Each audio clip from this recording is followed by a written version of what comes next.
नमस्कार, मैं हूं दीपक चौरसिया। रात के 9 बज चुके हैं और वक्त है खोज खबर का। खोज खबर में आगे की बातचीत शुरू करूं उससे पहले मैं बताना चाहता हूं कि मैं इस वक्त शाहीन बाग से होकर आया हूं। मेरी वहां पर कोशिश थी कि तय कर शाहीन बाग के प्रदर्शनकारियों से तय कर वहां पर जो प्रदर्शनकारी हैं उनकी बात को देश के सामने रखा जाए। इसके लिए हमने बाकायदा अपॉइंटमेंट लिया। वहां पर माइक से अनाउंस किया गया कि हम वहां पहुंचने वाले हैं, लेकिन एकाएक वहां पर कुछ ऐसे भी तत्व थे जो अशांति दूत थे और उन्होंने न्यूज नेशन की टीम पर हमला कर दिया। इसकी तफसील से हम जानकारी देंगे, लेकिन हम पहले बताते हैं कि मामला है क्या। मामला अभिव्यक्ति की आजादी से जुड़ा है। वो जुड़ा है संविधान से, उसी संविधान से जिसका नाम लेकर सीएए का विरोध किया जा रहा है और उस एनआरसी पर बवाल किया जा रहा है जिसके प्रावधानों की अभी तक किसी को कोई जानकारी नहीं है। और विरोध का सेंटर बना हुआ है दिल्ली का शाहीन बाग। लेकिन उसी शाहीन बाग में जब आज मैं अपने साथियों के साथ, अपनी पूरी टीम के साथ लोगों की आवाज को सरकार तक पहुंचाने के लिए पहुंचा, तो यकीन जानिए हमारे साथ कुछ लोगों ने जैसी गुंडागर्दी की वो किसी मॉब लिंचिंग से कम नहीं। तो सबसे पहले आपको मैं वहां की तस्वीर दिखाना चाहता हूं। देखना चाहते हैं, सबसे पहले ये तस्वीर देखिए। मंच के पास से जैसे ही मैंने रिपोर्ट देने की शुरुआत की, इसके लिए बकायदा वहां पर मौजूद कुछ लोगों ने रास्ता बनाया, मुझे अंदर जाने की जगह दी गई। एकाएक भीड़ आती है और सामने आ जाते हैं और न्यूज नेशन के कैमरे को छीनने की कोशिश करने लगते हैं। ये उस जगह की तस्वीर आप देख रहे हैं जहां पिछले 15 दिसंबर से लोकतांत्रिक अधिकारों के नाम पर ऐसा प्रदर्शन जारी है जिसने एनसीआर को बंधक बना रखा है। कि कौन से ऐसे मुद्दे हैं। अब इसके बाद दूसरी तस्वीर देखिए। न्यूज नेशन के कैमरे को धक्का मारने के बाद ये उपद्रवी मुझे धकेलने लगे और माइक छीनने की कोशिश की और मुझसे धक्का मुक्की करने लगे। इन उपद्रवियों की मंशा थी कि यहां से ग्राउंड रिपोर्ट ना होने पाए।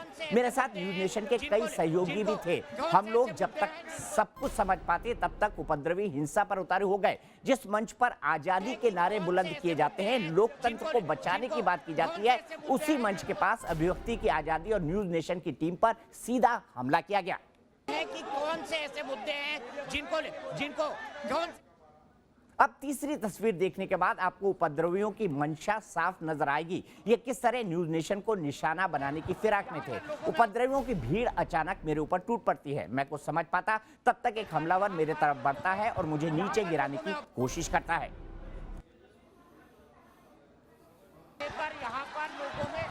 यहाँ पर लोगों उपद्रवी अब बेकाबू हो चुके थे। उन्हें न तो कानून का कोई खौफ था और न ही संविधान का। उपद्रवियों ने मेरे साथ धक्का मुक्की की और कैमरे को तोड़ दिया। इतना ही नहीं, न्यूज नेशन के मेरे सहयोगियों को भी भीड़ ने घेर लिया और मारपीट करने लगे।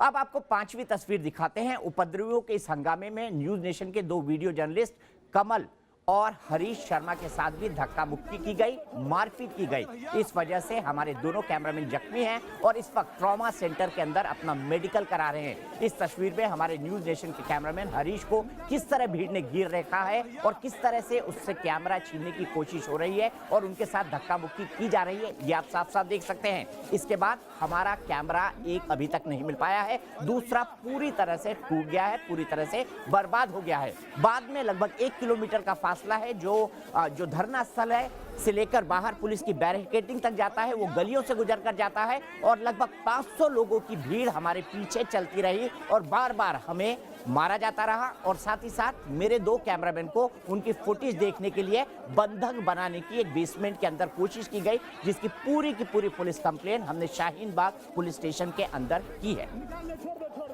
अरे भैया,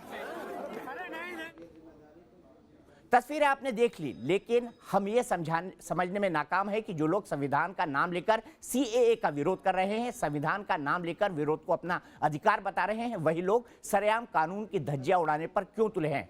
क्या संविधान उन्हें इस तरह की गुंडागर्दी की इजाजत देता है? जितनी अभिव्यक्ति की आजादी उनकी है उतनी ही आजादी हमारी भी है। और हम तो यहाँ यही समझने पहुंचे थे कि आखिर सीएए और एनआरसी पर यह बवाल मचा क्यों है, जबकि ये बिल्कुल स्पष्ट है कि सीएए का देश के मुसलमानों से या देश के किसी भी नागरिक से कोई लेना देना नहीं है। ये नागरिकता देने वाला कानून है, न कि नागरिकता छीनने वाला। और एनआरसी को लेकर तो देश में अभी कोई प्रक्रिया शुरू ही नहीं हुई है। हाँ, ये बीजेपी के घोषणा पत्र का हिस्सा है और गृह मंत्री ने संसद में भी इसे लाने का जिक्र किया है, लेकिन अभी तक इसकी प्रक्रिया शुरू नहीं हुई है। फिर भी विरोध की आग भड़क रही है और शहर शहर शाहीन बाग बनाने की कोशिश है। मैं आपको इस वक्त बता दूं, मेरी वो टीम जिसमें से 2 कैमरामैन हरीश और साथ ही साथ उनके कमल किशोर नेगी, ये इस वक्त ट्रॉमा सेंटर जो कि एम्स का ट्रॉमा सेंटर है उसके अंदर मौजूद है। वहां पर उनका मेडिकल चल रहा है क्योंकि उनके साथ पिटाई की गई है, उनके कैमरा को तोड़ा गया है। मैं बचकर क्यों आया? क्योंकि मेरे पीछे चट्टान की तरह खड़े रहे मेरे 3 साथी, रुमानुल्लाह खां, जो कल से वहां पर यह तय कर रहे थे कि हम वहां पर जाएं, इन्फॉर्म करके जाएं, उनको बताएं हम क्या सवाल पूछना चाहते हैं। इसकी पूरी जानकारी रुमानुल्लाह खां ने वहां पर दी थी। अनिल यादव मेरे सहयोगी, मेरे गेस्ट कोऑर्डिनेटर, मेरे लिए गेस्ट कोऑर्डिनेट करते हैं, ये भी वहां पर सुबह से मौजूद थे ताकि अगर मैं जब वहां पर पहुंचूं तो किसी को किसी तरह का कंफ्यूजन ना हो। हमारा एजेंडा, हम क्या बात करना चाहते हैं, और एजेंडे में कुछ नहीं था। एजेंडे में सिर्फ इतना था कि हम जानना चाहते थे कि प्रोटेस्ट का उनका कारण क्या है, क्योंकि हम डिस्कशन कर रहे थे। डिस्कशन में कई व्यू पॉइंट्स थे, अलग अलग व्यू पॉइंट्स थे। कुछ के तरफ से मैं सहमत था, कुछ के तरफ से असहमत था। उनकी बात देश के सामने रखना चाहता था। तीसरे मेरे सहयोगी सैयद आमिर हुसैन, वो भी वहां मौजूद था। इस बहस को आगे बढ़ाने के लिए मेरे साथ आचार्य विक्रमादित्य जी हैं, मौलाना नुमानी है जो कि एक इस्लामिक स्कॉलर है, हरीश खुराना साहब है जो कि भारतीय जनता पार्टी के वरिष्ठ नेता और प्रवक्ता हैं। मेरे साथ मेरे भाई इस वक्त मौजूद है डॉक्टर शोएब जमई जो कि एक जामिया के प्रोफेसर हैं और साथ ही साथ प्रेसिडेंट है इंडियन मुस्लिम फाउंडेशन के, शाहीन बाग के ऑर्गेनाइजर्स में से एक है। विनोद बंसल साहब विश्व हिंदू परिषद की तरफ से, जिन्होंने आज एक प्रेस कॉन्फ्रेंस करी है और कई सारे आरोप लगाए हैं। मैं आपसे आगे बढ़ूं इस मसले पर। सबसे पहले मैं रुमान से शुरू करूंगा क्योंकि रुमान ने कल रात से प्रोसेस शुरू की थी बातचीत की। रुमान, क्या बातचीत हुई थी, कैसे हम वहां पहुंचे थे? सिलसिलेवार ढंग से जनता को बताइए ताकि कोई कंफ्यूजन ना रहे किसी के मन में कि क्या करने गए थे और वहां हुआ क्या। देखिए, कल रात से ही बातचीत शुरू की थी हमने उन लोगों से जो लगातार मंच पर हमें मिलते थे। हम रिपोर्टिंग के दौरान जहां पर जाते थे उन लोगों से हमने बातचीत शुरू की। उनको बताया था कि दीपक जी का एक शो होना है जिसके लिए वो यहाँ पर रिपोर्टिंग करने आएंगे और जो यहाँ पर लोग हैं उनसे बातचीत करेंगे कि आखिर उनको क्या कन्फ्यूज़न है या फिर उनका क्या दर्द है, उसके बारे में वो देश से शेयर करेंगे। जिसके बाद सुबह भी इस बारे में बातचीत हुई और सबसे बड़ी बात यह कि उस मंच से सुबह से ही अनाउंसमेंट हुआ कि आज दीपक चौरसिया यहाँ पर आएंगे, शाहीन बाग आएंगे और यहाँ पर लोगों से बातचीत करेंगे, एक शो करेंगे। और जब दीपक चौरसिया जी वहाँ पर पहुँचे तब स्टेज से ही जो वहाँ के ऑर्गेनाइजर थे वो गाड़ी तक पहुँचे और दीपक जी को एस्कॉर्ट करके लेकर आए स्टेज तक। और स्टेज पर आने के बाद फिर उन्होंने एक बार अनाउंस किया कि दीपक चौरसिया हमारे बीच में मौजूद हैं और वो अब यहाँ पर एक प्रोग्राम शूट करेंगे जिसमें आप लोगों से बात करेंगे। जिसके बाद वहाँ मौजूद लोगों ने तालियां बजाईं। जैसे ही दीपक जी ने अपना एंकर लिंक शुरू किया, जैसे ही अपना प्रोग्राम शुरू किया, वैसे ही अचानक पीछे से कुछ लोगों ने शोर मचाना शुरू कर दिया जिसमें महिलाएं भी थीं और पुरुष भी थे। उसके बाद करीब 50 के करीब लोग आए और उन्होंने धक्का मुक्की मारपीट शुरू कर दी बिना कोई बात किए। और उसके बाद कैमरामैन्स को मारना शुरू किया। एक कैमरा हमारा लूट लिया गया है, मैं साफ तौर पर कह रहा हूं कि लूट लिया गया है क्योंकि छीन कर ले गई थी भीड़, और दूसरा कैमरा छीनने की कोशिश थी जिसको किसी तरह से बचाया गया लेकिन वो भी पूरी तरह से टूट गया है। उसके बाद किसी तरह से वहां से बचकर निकलने की कोशिश कर रहे थे और भीड़ ने एक बिल्डिंग के बेसमेंट में छीनने की कोशिश की। लोग कह रहे थे कि इनको बेसमेंट में ले चलो, मतलब अपहरण करके बंधक बनाने की भी पूरी कोशिश थी। किसी तरह से बचकर जब पुलिस बैरिकेड पर पहुंचे जहां पर पैरामिलिट्री फोर्स और दिल्ली पुलिस के जवान थे, उसको भी वो क्रॉस करने की कोशिश कर रहे थे हमला करने के लिए, जिसके बाद उन जवानों के रहते वो लोग हम तक नहीं पहुंच पाए। सीधे तौर पर ये पूरी तरह से उनको पता था कि ये शो होने वाला है और उसके बावजूद अचानक से हमला होता है तो सीधे तौर पर वो गुंडे ही कहे जाएंगे जिन्होंने हमला किया था, क्योंकि वो जो मंजर था बहुत दहशत का मंजर था। सीधे तौर पर ऐसा लग रहा था कि चारों तरफ से हम घिर चुके हैं और ये भीड़ हमें मार डालेगी। ठीक है, सीधे चलता हूं मैं अपने 2 सहयोगियों के पास। कमल मेरे सहयोगी मेरे साथ है, कमल किशोर जो मेरे साथ अक्सर शूट करते हैं। इसके अलावा हरीश मौजूद हैं, दोनों फोन लाइन पर मौजूद हैं। इस वक्त ट्रॉमा सेंटर में मेडिकल करा रहे हैं। क्या हुआ था कमल, थोड़ा हमको समझाइए और हरीश से भी पूछिए उसके साथ क्या हुआ और आप में से किसका कैमरा छीना गया।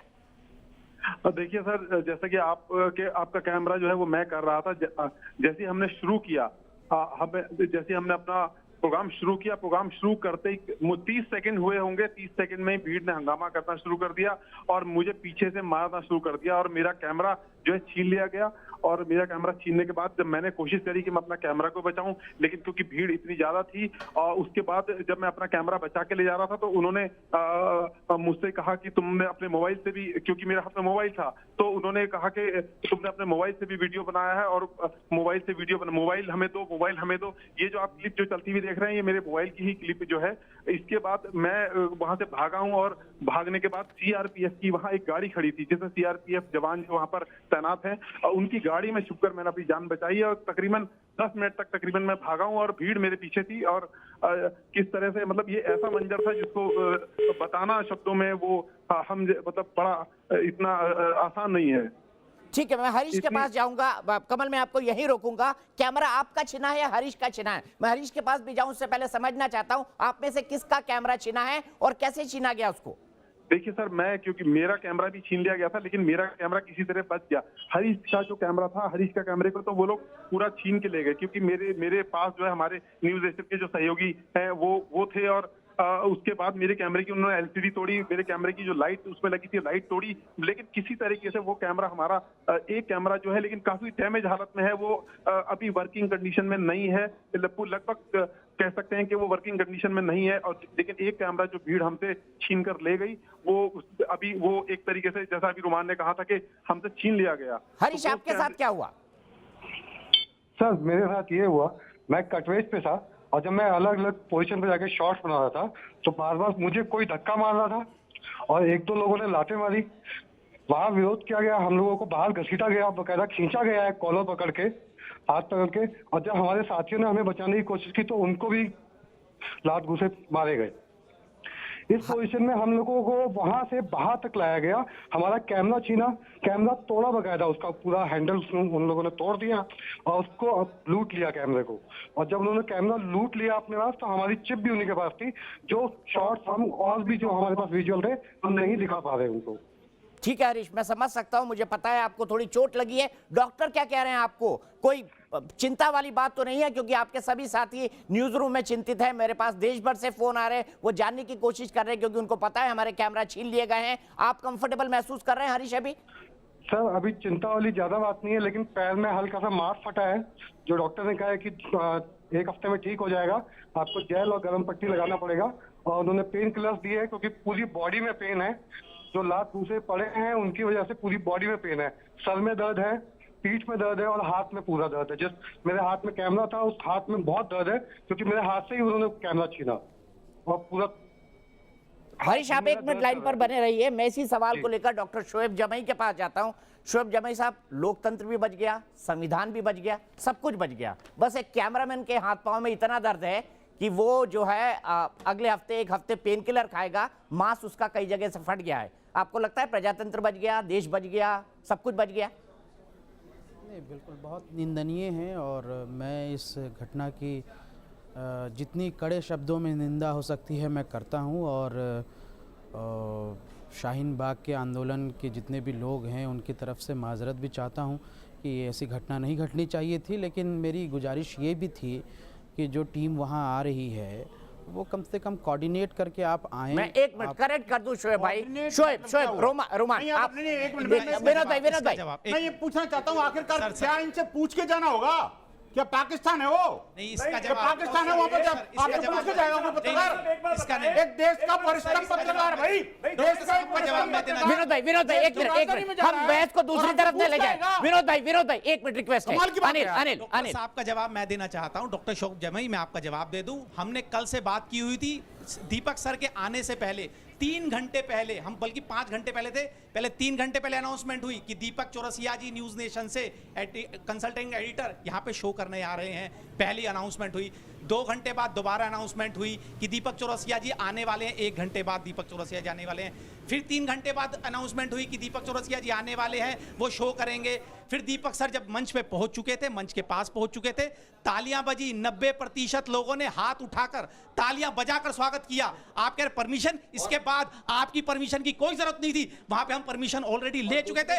90% लोग वहां पे रेडी थे शो करवाने के लिए, लेकिन वहां कुछ गुंडे आए, महिला और कुछ एक साथ आए और हमारे मारने की, हमें भगाने की मंशा नहीं थी, बंधक बनाने की और जान से मारने की मंशा थी उन लोगों की। आप क्या बात कर रहे हैं? आपके कहने को कुछ नहीं है, आपकी नॉलेज में आप सिर्फ रोमान को बगला रहे हैं, रोमान को कुछ नहीं। अनिल मैं जवाब रात से ये सारी बात हो रही थी, सबको पता था, अनाउंसमेंट लगातार सुबह से हो रहा था और लगातार हो रहा था। आपको क्यों नहीं पता था? आप मतलब आप वहाँ पे कोई किसी पद को रखते हैं वहाँ पर? आप किस हैसियत से ये तो कॉन्स्पिरेसी करने में लिप्त थे भाई, वो तो थे ही नहीं यहाँ पर। हरीश भाई इनकी बात तो मैं इनकी बात सुन ले, फिर मैं आगे बढ़ता हूं। इनकी बात सुन ले, शोएब भाई जवाब दे दीजिए, शोएब भाई जवाब दीजिए। हरीश भाई एक मिनट, हरीश भाई सुन लेते हैं, उनका वर्जन भी सुन लेते हैं। नहीं पड़ेगी, लोगों का प्रदर्शन था ना, तो वहां से कहां से आप लोग आ गए? 90% लोग हाथ खड़ा करके स्वागत कर रहे हैं, तो कहां से आपके लोग आ गए? और उन्होंने 90% लोगों में हम भी हैं जो आपका स्वागत करते हैं। आप कह रहे हो बता के आते।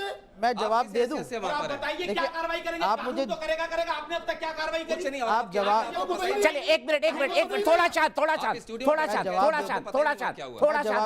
शोएब भाई जवाब दे दो, मैं अब इस बहस से आगे बढ़ूंगा। दीपक चौरसिया जी, अभी जब आप इस बारे में बता रहे थे यहाँ पे, तो मैं फौरन ही अभी बात किया हूँ वहाँ के जो लोग हैं जो मौजूद थे उस वक्त।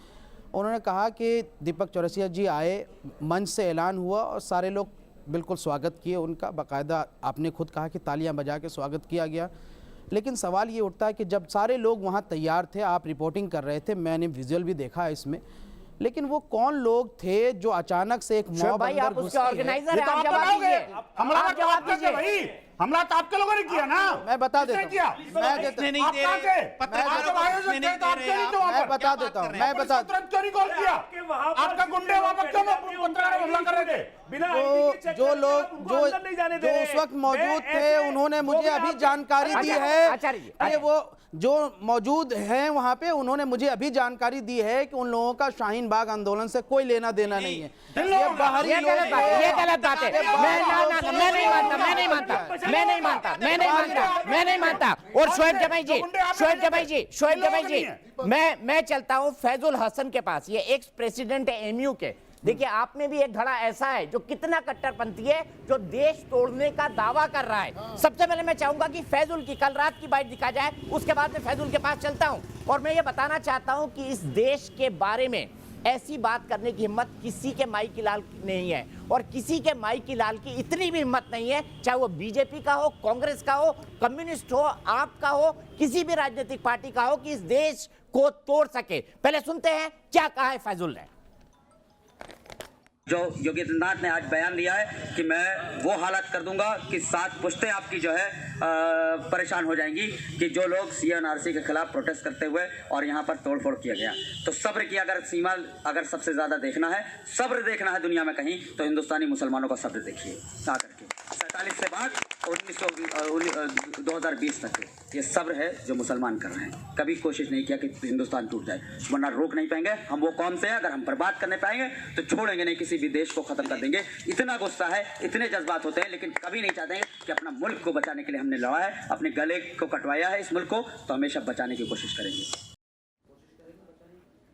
फैजुल, देश को बर्बाद करेंगे आप, बचाओगे? इतनी हिम्मत है फैजुल आप में। और मैं ये बता दूं, आप ही नहीं, इस देश में कोई आदमी कितनी भी बड़ा हो, किसी के माई के लाल में हिम्मत नहीं है कि इस देश को बर्बाद कर सके। आप तुरंत माफी मांगिए, आप देश से इस बयान के लिए माफी मांगिए। आपको माफी मांगनी चाहिए तुरंत, अनकंडीशनल अपॉलॉजी। जब 20 मिनट तक के हमको बोलने से रोका गया है तो हमारी बात सुन ले, 2 मिनट में हमारी बात खत्म हो जाएगी। वो बिल्कुल बोलिए, 2 मिनट, बिल्कुल हमारी बोलिए, बात सुन ले, उसके बाद पूरी हो जाएगी। ये शाहीन बाग में जो हुआ ना, आप जैसे लोगों के भड़काऊ बयान सर, के मैं कारण आपकी हुआ बहुत रिस्पेक्ट करता हूं, क्योंकि आप सुनिए सर, दीपक सर आप सुनिए। आपकी मैं इसलिए रिस्पेक्ट करता हूं कि आप चंद्रयान से चांद पर जाकर के रिपोर्टिंग कर रहे थे, इसलिए आप जमीन पर आज कर रहे हैं। आज जमीन की बात करते हैं हम लोग, आज करते हैं, क्योंकि हमने कहीं नहीं कहा कि हम अपने देश के लिए, अपने भारत के लिए 40 दिन से ये प्रोटेस्ट भारत में रहने के लिए लड़ रहा हूं मैं। CNRC के खिलाफ हमला करके लड़ोगे, देश को तोड़ के लड़ोगे, पाकिस्तान नहीं जाना चाहते, पत्रकारों को मार के लड़ोगे, नहीं जाना चाहते, पत्रकारों को कैमरा छीन के लड़ोगे। मोदी जी से कभी कहे तो जिस तरह उन्होंने कहा था कि सबका विश्वास जीतेंगे, अगर विश्वास किए होते वो तो यही 20 करोड़ 25 करोड़ की दीवार बन रहे होते। और कोई भी देश, चाहे कोई भी देश होता, अगर हमारे देश पे हमला करता तो हम उसको मुंह तोड़ जवाब देते, उसको बर्बाद कर देते। ये मुसलमान है, क्योंकि जब भी यूनाइट हुए अपने देश के लिए लड़ा है। 1857 से लेकर 1947 गलत करवाया है। फैजुल, मैं आपकी कोई बात नहीं सुनूंगा, विनोद भाई। आपको आपके इस बयान के लिए अनकंडीशनल अपोलॉजी करनी चाहिए, बिना शर्त माफी करनी चाहिए। आप देश तोड़ने की धमकी दे रहे हैं, आप मुसलमानों के सब्र की बात कर रहे हैं। बंटवारा करना चाहते हैं, उसी को खत्म करने के लिए हम लोग लड़ रहे हैं। अरे बंटवारा तो देश का हो चुका, ये देश चल रहा है आपके साथ। अनकंडीशनल माफी मांगिए फैजल, फैजल मैं आपकी कोई बात नहीं सुनूंगा, आपको बिना शर्त माफी मांगी होगी कल रात के बयान के लिए, आपको बिना शर्त कल रात के बयान के लिए माफी मांगी कोई होगी। गलत अल्फाज नहीं यूज किया, हमने अपने देश के लिए नहीं कहा है, लेकिन फिर भी बजरंग दल और आरएसएस वालों ने, फिर भी यूपी पुलिस ने मेरे ऊपर 153 मुकदमा रजिस्टर किया। न तो संजीव बालियान, न योगी आदित्यनाथ, न अमित शाह, न नरेंद्र मोदी के खिलाफ कोई भी एफआईआर रजिस्टर नहीं हुई। क्यों नहीं हुई? क्योंकि उन्होंने हमसे ज्यादा खतरनाक, हमसे ज्यादा उन्होंने देश तोड़ने वाली बात कही, लेकिन उनके ऊपर एफआईआर नहीं हुआ। हमने नहीं कहा, फिर कहना चाहते हैं, फिर मैं के बाद एक मिनट फैजल आपने अपनी बात कह दी। हरीश भाई नहीं होने दिया जाएगा। हसन जैसे करोड़ों मुसलमान हमने अपने देश के लिए नहीं कहा। और मुझे दुख इस बात का है कि मेरे जैसे दो मित्र बैठे हैं यहाँ पे, वो एक शब्द कंडेम कर पा रहे। क्या देश को तोड़ने की बात करते हैं? वो उनका खून नहीं खोलता, अपने आप को हिंदुस्तान बोलते हैं, हिंदुस्तानी कोई नहीं कर रहा है, कोई देश तोड़ने के, देश तोड़ रहे हैं आप, बीजेपी वाले, आरएसएस वाले देश तोड़ रहे हैं आप लोग, सीएनआरसी ला करके आप देश तोड़ना चाह रहे हैं। ठीक है, नोमानी जी नहीं मिला था, नोमानी जी से शुरू करता हूं, उन्होंने कुछ नहीं बोला। कश्मीर नोमानी जी आप बताइए मुद्दे क्या नहीं इनकी मिला बात, इनका जो मुद्दा जायज है, जिसको जायज चला रहे हैं, और ये इस लोकतंत्र की नोमानी साहब मुसलमानों के नाम पर ये बार-बार आपने बोल रहे हैं, तोड़ आप रहे हैं, जोड़ना हम चाहते थे और जोड़ भी रहे हैं। बयान की जरूरत नहीं है, इस पे कार्रवाई करनी चाहिए। फैजल सुन लिया, नोमानी साहब जैसे इस्लामिक स्कॉलर बोल रहे हैं, आप पर कार्रवाई होनी चाहिए, आपको तो अनकंडीशनल माफी मांगनी चाहिए। नोमानी साहब बड़े हैं, इस्लामिक स्कॉलर हैं, वो कह रहे हैं कि आप पर कार्रवाई होनी चाहिए, जवाब दीजिए। देश तोड़ने, संविधान को खत्म करने की बात जो भी करेगा, जो उसके विरुद्ध जाएगा, उसके खिलाफ कार्रवाई होना चाहिए। वो सर कोर्ट को डिसाइड करने दीजिए, आप कोई फैसला देने वाले लोग नहीं हैं। यहाँ से भाषणबाजी कर रहे हैं, नेतागिरी कर रहे हैं। डिसाइड करेगा कि आपको जेल में रहना है। मैं बता देता हूँ, डॉक्टर साहब जवाब दीजिए, मैं जवाब देना चाहता हूँ। देखिए लोग, आप जैसे पढ़े लिखे लोग टॉलरेट देखिए दीपक चौरसिया जी, फैजुल हसन साहब ने अपने जिम्मेदारी ली और उनके ऊपर केस दर्ज हुआ है, कोर्ट में साबित होगा कि वो दोषी है या नहीं। लेकिन बात अगर टुकड़े टुकड़े गैंग की होनी चाहिए। देखिए मैं आपके बीच में बोला, मैं आपके बीच में बोला,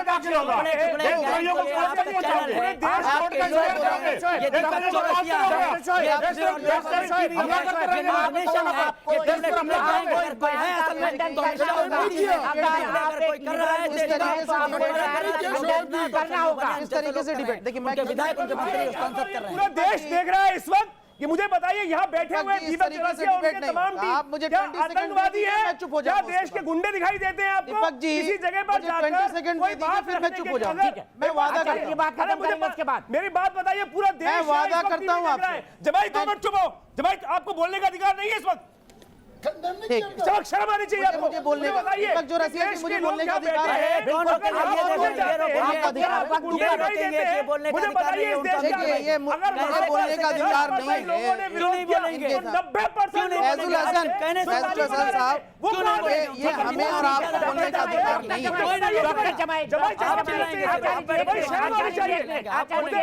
एक मिनट डॉक्टर जमाई, अपने संस्कार मत दिखाइए यहाँ पे। बोलिए, इन्होंने जो कहा है गलत कहा है, कोर्ट कार्रवाई करेगा, उससे पहले समाज में आप जैसे लोगों को खड़ा होना चाहिए जो देश और संविधान को तोड़ने की बात करते हैं। जवाब दीजिए, खंडन करिए इनके बयान का, आलोचना करिए। वो देशद्रोही को आवाज नहीं दिख रही है जमाई की। जमाई जब चीखते हैं तो पूरा आप शांत हो जाइए, आवाज गूंजती है। शांत हो आज जमाई आवाज नहीं निकाल पा रहे अपनी, शांत वो अपनी राजनीति सामने आ रही है। अरे भाई ये सड़क छाप डिबेट नहीं है, ये सड़क छाप डिबेट नहीं है। दीपक चौरसिया जी, ये सड़क वाली डिबेट नहीं है। संविधान का अपमान, दीपक चौरसिया जी, ये सड़क वाली डिबेट नहीं है। लोगों ने बेची डाला, दे रहा हूं, अपनी तुम बात लोगों ने बचाया क्या है? आरएसएस और बजरंग दल और बीजेपी ने मिल करके इस देश को पूरा कहां पर ला करके खड़ा कर दिया है। ये सब देख रहे हैं, पूरी दुनिया देख रही है, मजाक बना रहा है ये पूरी दुनिया। न्यूज चैनल मजाक बना रहे हैं। जवाब दीजिए दीपक चौरसिया, देखिए एक फैक्ट मैं बता दूं, फिर मैं बिल्कुल माफी नहीं मांगूंगा, मैं सार पर नहीं हूं डंके की चोट पे, और आप जैसे चैनल में नहीं आना चाहता। अहमदाबाद करिए, बाकी नहीं डिबेट से हटाया जाए। वैसे देशद्रोहियों से मैं बात नहीं करना चाहता, हटाया जाए इनको डिबेट से। डॉक्टर जमाई अहमदाबाद डिक्लेरेशन होता है हिंदू महासभा के निकाल दिया मैंने ना नहीं बैठेगा वो डिबेट में, नहीं बैठेगा। महासभा के अध्यक्ष थे वीर सावरकर। विरोध जी हिंदू महासभा के अध्यक्ष थे वीर डॉक्टर जमाई को बोलने हिंदू महासभा के अध्यक्ष बने थे 1937 अहमदाबाद में वीर सावरकर। कंडेम करिए आप, उन्होंने कहा कंडेम करिए, मैं हिंदुस्तान के नहीं दूंगा आपको, मैं और कोई तर्क रखने का वीर सावरकर ने कहा हिंदुस्तान के 2 टुकड़े होने चाहिए। तो दरअसल जो वीर सावरकर के मानने वाले हैं वही टुकड़े गैंग के मेंबर हैं। आज की बात करो, ये फैक्ट्स है, ये फैक्ट्स है, मैं अपनी तरफ से नहीं कह रहा हूँ। 1937 में वीर सावरकर ने कहा था देश के 2 टुकड़े होने चाहिए। जो वीर सावरकर के मानने वाले हैं वही टुकड़े गैंग के मेंबर हैं। आप ना ये विषय नहीं है, ये विषय नहीं है। वीर सावरकर को शोएब जमाई जी वीर सावरकर को जिस दिन चाहेंगे डिस्कस कर लेंगे। शोएब जमाई जी वीर सावरकर हमारे बाप दादाओं ने अपने खून से सींचा है, कोई माई का लाल जो है इस देश के टुकड़े है। आपके बाप दादाओं ने खून दिया है। अरे शांत रहो, तुम्हारे बाप दादाओं ने अंग्रेजों की जूते डॉक्टर शोएब जमाई जी अगर हमारे बाप दादा नहीं लड़ते तो अंग्रेजों के बाथरूम में आपको सुनना होगा इधर। आचार्य जी एक मिनट डॉक्टर जमाई हरी जी जवाब दीजिए। वो तमीज में रहिए आप लोग। ये लोग गुंडागर्दी करें, अगर समझ गए आप? बंदूक होती गोली चला देते वहां पे। वो सावरकर के मानते हैं वही असली टुकड़े गैंग के मेंबर है। 1937 में अहमदाबाद डिक्लेरेशन होता है। सावरकर जी ने कहा, वीर सावरकर ने कहा हिंदुस्तान के 2 टुकड़े होने चाहिए। उसके बाद 1940 में जिन्ना ने कहा कि 2 टुकड़े होने चाहिए। तो जिन्ना को तो फॉलो करने वाला सावरकर और सावरकर के जो फॉलो करने वाले देश का चौथा स्तंभ है संविधान का। आचार्य डॉक्टर जमाई अब मैं शांत हो गया। आप शांत हो गए ना? आपने बोल लिया सावरकर, आपने बोल लिया जिन्ना, क्यों याद करते हैं 2020 में 1947 1940 की बातें क्यों याद कर रहे हैं? मैं तो आपसे जानना चाहता हूं कि अलीगढ़ मुस्लिम यूनिवर्सिटी का ये जो बंदा जिसको हमने डिबेट से उठा लिया वो बात कर रहा है देश को तोड़ने की, संविधान को तोड़ने की। चौरसिया मैंने साफ तौर पर कहा है आपको, कोई माई का लाल नहीं है जो हिंदुस्तान के टुकड़े कर दे। समझ गए? नाम लीजिए ना उनका। मैंने कह दिया। वो मुसलमानों के नाम पर, आपकी कौम के नाम पर ये धमकी दे रहे हैं। आप अपने शब्द जमाई साहब ना जमाई साहब, मेरे शब्द आपकी कौम के नाम पर 25 करोड़ मुसलमान भी सुन रहे होंगे जी। उनको ये बात मालूम है कि शोएब जामई अगर कह रहे हैं तो बड़ी जिम्मेदारी के साथ कह रहे हैं। मैं ये कहता हूँ कि हिंदुस्तान हिंदू और मुसलमान तमाम मजहब के लोगों से हो गया नुमानी साहब लड़ी है। ये जुबानी जमा खर्चा कर रहे हैं, ये जुबानी जमा खर्चा कर रहे हैं, ये वही बात कर रहे हैं, ये उसी तरह से बिहेव कर रहे हैं जो मैं शाहीन बाग में देख के आया हूँ। मुझे बताइए एक हरीश भाई, गुंडा एलिमेंट है, हमला किया है। नुमानी साहब एक बात बताइए, एक मिनट आचार्य जी बोलिए। ये गुंडा एलिमेंट है और ये जो है फसादी लोग हैं। ये मैं जो लोग भी जो है हिंसा के साथ है मैं उसके खिलाफ हूँ, जो संविधान के विरुद्ध है उसके खिलाफ। लेकिन अफसोस डॉक्टर जमाई, अफसोस मैं आपको एक ऐसा व्यक्ति समझता था जो कैंसर विशेषज्ञ है, जामिया जैसी महान यूनिवर्सिटी में पढ़ाता है और अलीगढ़ मुस्लिम यूनिवर्सिटी के एक ऐसे बंदे का पक्ष ले रहा है जो देश तोड़ने और संविधान तोड़ने की बात करता है। तो आज मैं उन्हीं कपड़ों में हूं जिनको पहनकर शाहीन बाग गया था। आज मैंने वो कपड़े नहीं पहने जो खास तौर पर मैं एंकरिंग के लिए पहनता हूं, क्योंकि मैं यहां पर एक स्टेटमेंट देना चाहता था कि अगर वाकई अगर हम वहां पर उनकी बात सुनने गए थे तो उन्होंने विरोध क्यों किया। क्या मीडिया को भी 2 धड़ों में बांटने की कोशिश कर रहे हैं आंदोलनकारी? क्योंकि कुछ लोगों के लिए वहां रेड कारपेट बिछाया जाता है और कुछ लोगों को मारकर बेइज्जत करके भगाया जाता है। क्या कुछ हुआ वहां पर? हरीश भाई मैं आपके पास आऊंगा, लेकिन सबसे पहले देख लेते हैं क्या कुछ हुआ शाहीन बाग में आज न्यूज नेशन की टीम के साथ। इस वक्त हम शाहीन बाग की उस जगह पर पहुंचे हैं जहां पर पिछले 1 महीने से धरना चल रहा है और देश ही नहीं पूरी दुनिया को इस धरने ने आकर्षित किया है। हम जानना और समझना चाहते हैं कि एनआरसी और सीएए को लेकर इन तमाम लोगों का दर्द क्या है।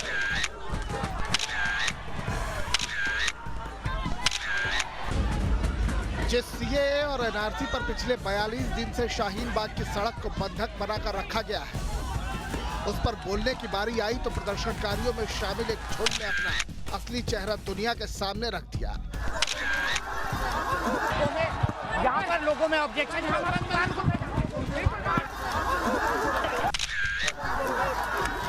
कैमरे में रिकॉर्ड गुंडागर्दी की एक एक फ्रेम को गौर से देखिए। का दर्द क्या है? अभी हमारी कवरेज शुरू की हुई थी कि तभी हमारी टीम की तरफ एक हिंसक भीड़ बढ़ने लगी और गुंडागर्दी पर उतारू हो गए। जिनको कौन से ऐसे मुद्दे हैं जिनको आगे हम कुछ समझ पाते, तब तक बाईं ओर से हिंसक भीड़ ने हमें घेर लिया। सिर पर काली पट्टी बांधे ये युवक हमें पीछे धकेलने लगा। अरे भैया, न्यूज नेशन के कैमरे को तोड़ा गया। हिंसक भीड़ ने लाइव कवरेज के दौरान दीपक चौरसिया के साथ मारपीट की। शाहीन बाग के हमलावरों ने शूट रोकने की पूरी कोशिश की। जिस मंच से पिछले एक महीने में लोकतंत्र, संविधान की तमाम दुहाइयां दी जा रही थी, सरकार पर आवाज दबाने की तोहमत मढ़ी जा रही थी, मुखर आवाज उठाने के दावे और वादे किए जा रहे थे, उसी मंच के आगे गुंडागर्दी की इन तस्वीरों ने कई सवालों को जिंदा कर दिया। शाहीन बाग में प्रदर्शनकारियों के बीच खुलेआम गुंडागर्दी होती रही, लेकिन मारपीट कर कैमरा बंद कराने से सच छिप नहीं जाता। शाहीन बाग में जो कुछ हुआ, उन सुलगते सवालों को जवाब का इंतजार है। शाहीन बाग में न्यूज नेशन पर हमला क्यों किया गया? शाहीन बाग के हमलावर कौन थे? शाहीन बाग में खुलकर बात करने से कौन रोकना चाहता है? सीएए और एनआरसी के विरोध के नाम पर क्या गुंडागर्दी का लाइसेंस मिल गया है? पुलिस की मौजूदगी में मारपीट कैसे हो रही है? आयोजकों से परमिशन लेकर कवरेज करने गए थे, फिर ये बवाल क्यों? उपद्रवियों ने न्यूज नेशन की टीम को बंधक बनाने की कोशिश क्यों की? हालांकि ये कहना भी बहुत जरूरी है कि प्रदर्शनकारियों में कुछ लोगों ने अगर अपने साथियों से भिड़कर हमें बाहर निकलने में मदद नहीं की होती, तो शायद न्यूज नेशन की टीम उस भीड़ से बच नहीं पाती।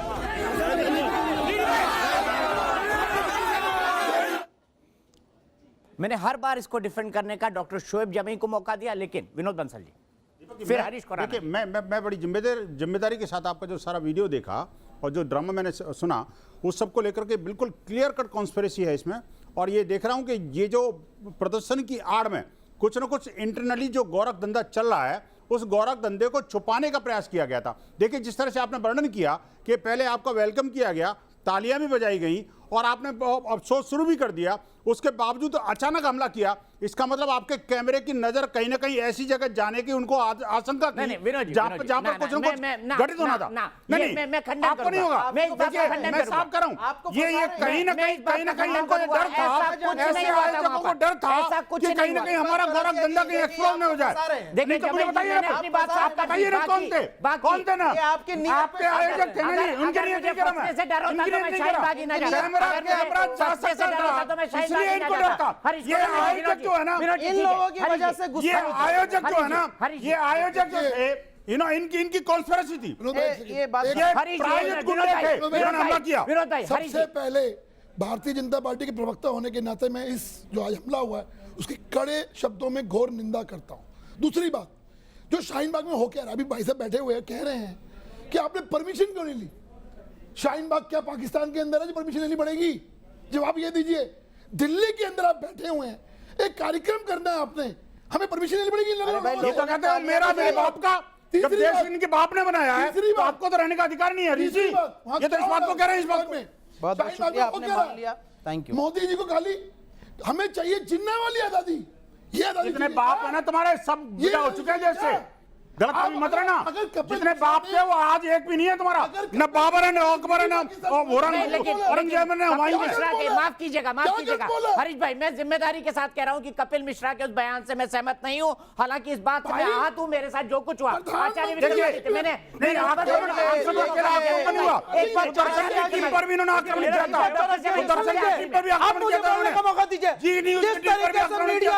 इस शाहीन बाग आंदोलन को बदनाम करने की कोशिश की है भारतीय जनता पार्टी। अरे बदनाम पहले चाहिए,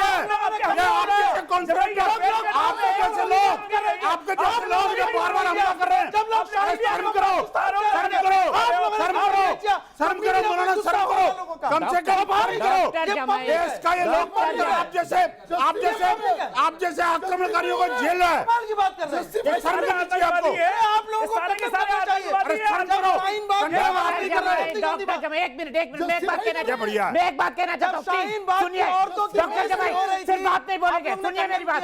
मैंने अभी हरीश खुराना ने ये बोला, मैं आपको रिकॉर्डिंग निकाल के सुनाऊं, मैंने बोला, एक मिनट डॉक्टर जमाई रुकिए, मैंने बोला कपिल मिश्रा से मैं सहमत नहीं हूँ, मैंने बोला आप सुनते नहीं है, आप सुनते नहीं है, आपने चश्मा लगाया है।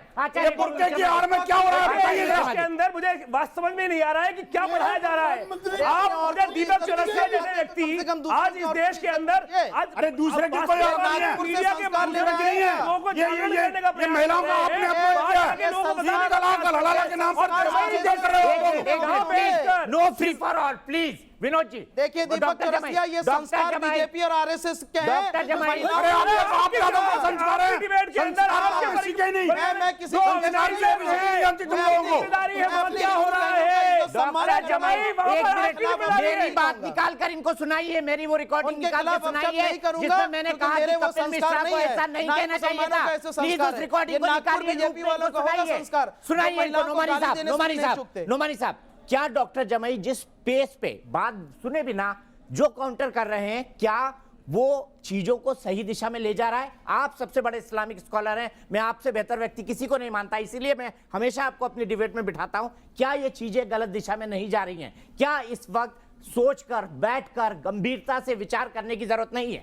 यही मैं कह रहा हूं कि जो आंदोलन और धरना प्रदर्शन का उद्देश्य है, ये हिंसा का रास्ता अपना के उसको ये लोग खत्म कर रहे हैं। अब मैं पूरी तरह इसको जो कंडम करता हूं, और मैं कहता हूं इजाजत लेने की, अनुमति लेने की, पूछने की कोई जरूरत नहीं है। इससे हमारा उद्देश्य आगे बढ़ेगा। कोई भी आए जाए, देखे, बताए कि जो है वहां क्या हो रहा है। अगर हम सही हैं तो इसकी कोई जांच होनी चाहिए, बिल्कुल जांच होनी चाहिए। मैं कहता हूं ये जांच होनी चाहिए कि कौन वो लोग थे आपके ऊपर जो आकर के अचानक आप पे हमला कर देते हैं। अरे कौन करेगा जांच? जब हमलावरी आप हैं तो जब हमला आपके लोग करते हैं, जांच कौन करेगा? क्या बात कर रहे हो? बंद करो ड्रामाबाजी को। आपके लिए स्वागत किया गया। अभी आप बताइए, आपको स्वागत किया गया। जमाई ने एक बात बोली, बहुत बड़ी बात, मुझे बताइए, अनाउंसमेंट होता है, आपको स्वागत किया गया, 90% लोगों ने आपका स्वागत किया गया। आप उनको प्लेटफॉर्म ही नहीं दे रहे। लेकिन मैं यही आपसे जानना चाहता हूं, प्लेटफॉर्म नहीं दे रहे। मुझे एक छोटा सा स्टेटमेंट देना है। इसलिए नहीं जा रहे, वो सांप्रदायिक रंग दे दिया गया। आचार्य हम तो 8 बार जा चुके हैं। आप पहले ये तय कर लीजिए आप किस तरफ खड़े हुए हैं। पहले आप कहते हैं जो हुआ सही हुआ, फिर आप कहते हैं कि आरएसएस और बीजेपी के लोग, फिर आप कहते हैं कि अलीगढ़ मुस्लिम यूनिवर्सिटी वाला जो कह रहा है उसको मैं कंडेम नहीं करूंगा क्योंकि सावरकर ने 1940 में ये कहा था, जिन्ना ने 1940 में ये कहा था। आप अपने दिमाग को सेट करिए। जामिया का एक डॉक्टर बोल रहा है या एक फंडामेंटल कट्टर मुसलमान बोल रहा है? अरे ऐसे मुसलमानी तो कैंसर बने हुए देश के लिए। कैंसर, ये कैंसर के स्पेशल बताते हैं और कैंसर फैला रहे हैं देश के अंदर। आप ये मुझे बताएं, देखिए आरएसएस वालों का जो संप्रदाय, आरएसएस वाला छोड़ दीजिए, जिहादियों की बात करें, जिहादियों की। बाबा आरएसएस कहां से आ गई? बाप कोई और कैसे आ गया? आपके लोग हैं, हर व्यक्ति अपने साथ चौरसिया जी, मैं आपके साथ खड़ा हूं। नाम बताओ मुझे, बताइए आप ऑर्गेनाइजर हैं, मारने के लिए, मारने के लिए, वो निहायत गलत हुआ है। शाहीन बाग गलत किया है, उन पे कार्रवाई होनी चाहिए, उन पे कार्रवाई होनी चाहिए।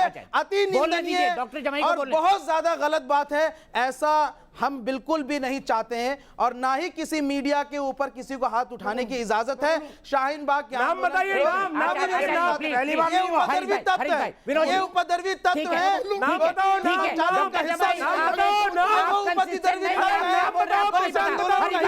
जवाब दीजिए। इस आंदोलन के हिस्सा वाले लोग शाहीन बाग आंदोलन उन्होंने आपका स्वागत किया, वो हमारे आंदोलन को बदनाम करना चाहते हैं, उन्होंने आपसे हमला किया। मैं अभी भी डॉक्टर शोएब जमाई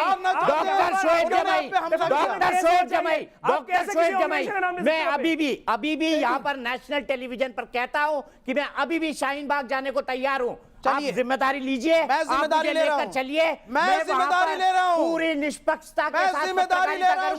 बोलिए, ठोकने की या बचाने की? हमारे साथ चलिए, मंच कंसल्टेंट होगा और दीपक चौरसिया वहाँ अच्छे से रिपोर्टिंग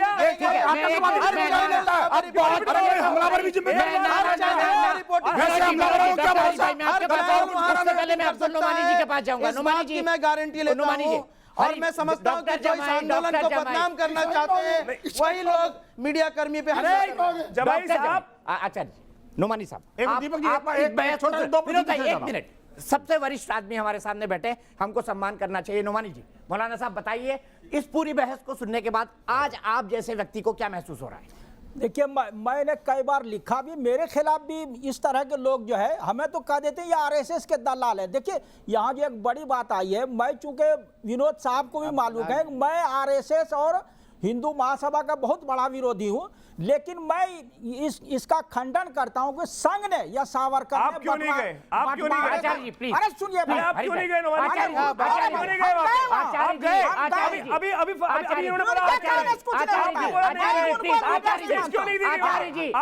हमें स्टेज नहीं चाहिए। देखिए, संघ ने और सावरकर ने बंटवारे का समर्थन नहीं किया है। अच्छा, कोई सबूत नहीं, इसलिए आपको दलाल कहा जाता है, गलत नहीं कहते हैं लोग। ये देखा, ये बाप दादा वाले आ गए, इसलिए दलाल कहा जाता है। तुम्हारे बाप कौन थे? समर्थन किया, आपके बाप अंग्रेज थे, आपके बाप अंग्रेज थे, वो तो चलेगा ना। आपके जो बाप अंग्रेज थे वो चले गए। जमाई साहब, औरंगजेब कह रहे थे ये तमीज है, जवाब का रहा मिलेगा। विनोद भाई,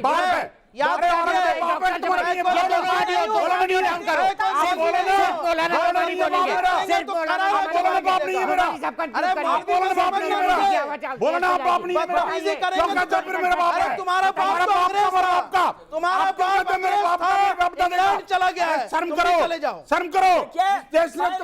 इतने सालों तक झेला है, गनीमत का कम से कम बाहर नहीं निकाला। विनोद जी, मैंने दीपक संघ पे 3 किताब लिखी और हिंदुत्व आंदोलन पे मेरी 3 किताब है, 300 पेज की जो है, 250 पेज की किताब मैंने लिखी है।